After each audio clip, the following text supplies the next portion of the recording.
Warahmatullahi wabarakatuh. Saya Lodi Muhammad Agung Setiawan dari Program Studi Manajemen Universitas Negeri Makassar akan membagikan sedikit materi mengenai pasar modal.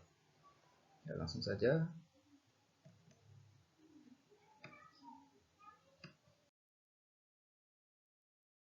Adapun ruang lingkup materi yang akan saya bagikan yaitu mengenai pengertian pasar modal, fungsi pasar modal, manfaat pasar modal, jenis-jenis pasar modal, dan struktur dan lembaga yang berperan dalam pasar modal.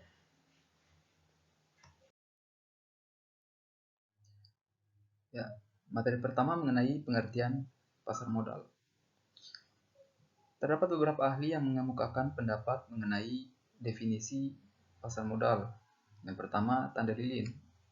Menurut Tanda Lilin, pasar modal adalah pertemuan antara pihak yang mempunyai kelebihan dana dengan pihak yang kekurangan dana dengan cara memperjualbelikan sekuritas. Sekuritas sendiri merupakan bukti penyertaan modal dalam bentuk surat berharga.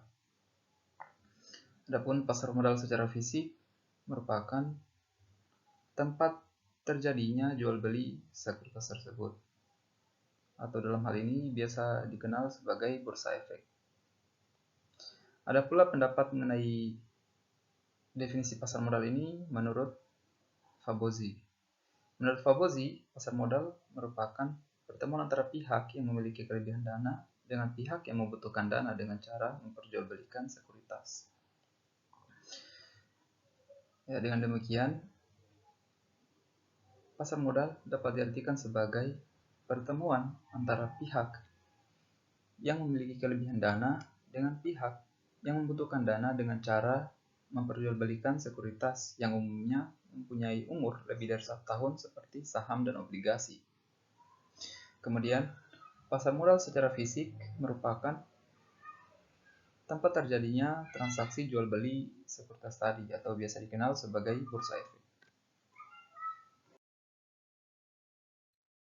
Terdapat dua fungsi pasar modal, yaitu fungsi ekonomi dan fungsi keuangan. Dalam fungsi ekonomi, pasar modal berfungsi sebagai lembaga perantara atau intermediaris. Fungsi ini menunjukkan peran penting pasar modal dalam menunjang perekonomian, karena pasar modal dapat menghubungkan pihak yang membutuhkan dana dengan pihak yang kekurangan dana.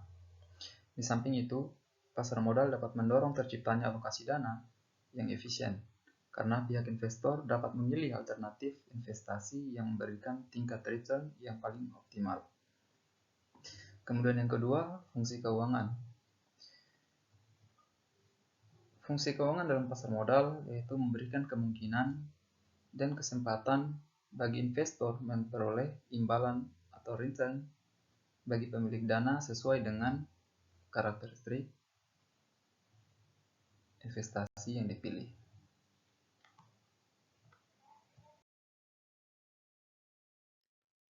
Pasar modal juga memiliki beberapa manfaat, diantaranya yaitu menyediakan sumber pembiayaan baik di jangka pendek maupun jangka panjang bagi dunia usaha sekaligus memungkinkan alokasi sumber dana secara optimal. Kemudian yang kedua yaitu memberikan wahana investasi bagi investor sekaligus memungkinkan upaya diversifikasi. Yang ketiga, penyebaran kepemilikan perusahaan sampai lapisan masyarakat menengah. Kemudian memberikan kesempatan perusahaan untuk memiliki manajemen investasi yang sehat dan mempunyai prospek. Kemudian yang keempat, menciptakan keterbukaan dan profesionalisme serta menciptakan iklim berusaha yang sehat. Dan yang terakhir yaitu menciptakan lapangan kerja atau profesi yang menarik.